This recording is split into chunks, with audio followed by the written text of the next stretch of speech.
Në Big Brother, ndonjëherë gjestet flasin më fort se fjalët. Dhe ndonjëherë, pikërisht këto gjeste krijojnë më shumë paqartësi se çdo debat i hapur.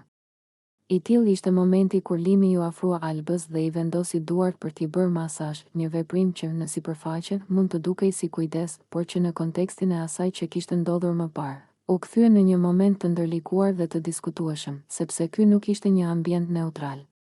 Ishte një shtëpi ku fjalë të rënda ishin thënë, ku kufit ishin shkelur verbalisht, ku lotët ende nuk ishin tharë. Dhe kur një gjest fizik ndodh pas gjithë kësaj, ai nuk lexohet kur i shkputur nga e shkuara. Alba ishte ende e brisht. Lotët e saj të mëhershëm, fjalia më ka marrë malli, heshtja e gjatë, të gjitha flisnin për një gjendje emocionale të rënduar. Në këtë gjendje, çdo afrim merr një peshë tjetër. Çdo prekje interpretohet ndryshe. Sepse kur njeriu është i lënduar, ai ka nevojë për siguri, jo për paqartësi. Limi, nga ana e tij, dukej sikur po kërkonte një mënyrë për të zbutur tensionin. Jo me fjalë, sepse fjalët e tij kishin dështuar më parë, por me një gjest.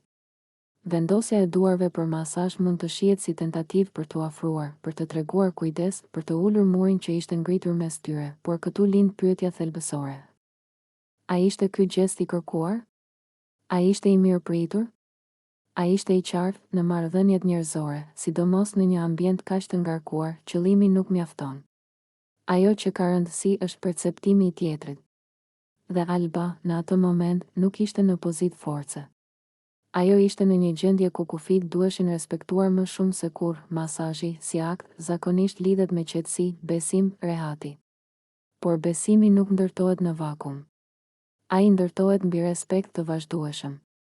Dhe kur respekti është lëkundur, edhe një gjest i butë mund të ndihet i rëndë. Shtëpia reagoi me heshtje. Një heshtje që nuk ishte qetësi, por vëzhgim. Banorët e tjerë ndjenë se diçka nuk ishte e thjeshtë.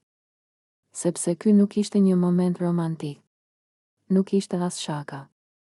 Ishte një situatë gri, ku kufiri mes kujdesit dhe shkeljes së hapësirës personale ishte shumë i hollë. Alba nuk reagoi menjëherë. Dhe kjo, për shumë kënd, ishte treguesi nga ngarkesës së saj emocionale.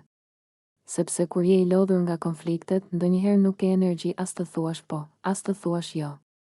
Dhe pikërisht këtu qëndron rreziku. Heshtja nuk është gjithmonë pëlqim. Limi, në atë moment, mund të ketë menduar se po bënte gjën e duhur.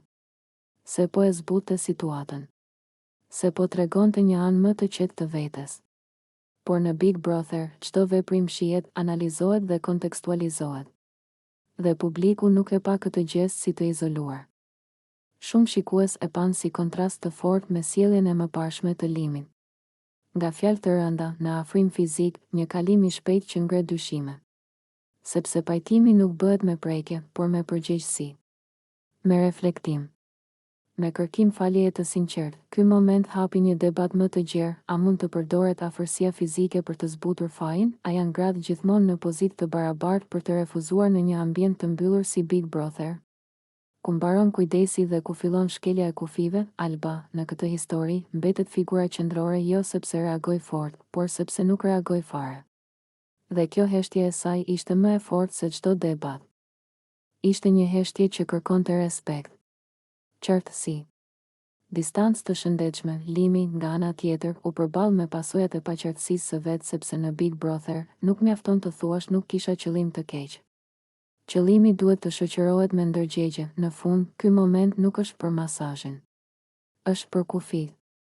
Për faktin se kur emocionet janë të lënduara, çdo gjest duhet të jetë i qartë, i kërkuar dhe i respektueshëm. Sepse ndryshe, edhe ajo që duket e butë, mund të lëndojë. Big Brother vazhdon. Por ky episod mbetet si një pikë reflektimi. Se afërsia nuk imponohet. Se respekti nuk kompensohet me prekje. Dhe se në çdo marrëdhënie, edhe në lojë, pëlqimi dhe qartësia janë themeli.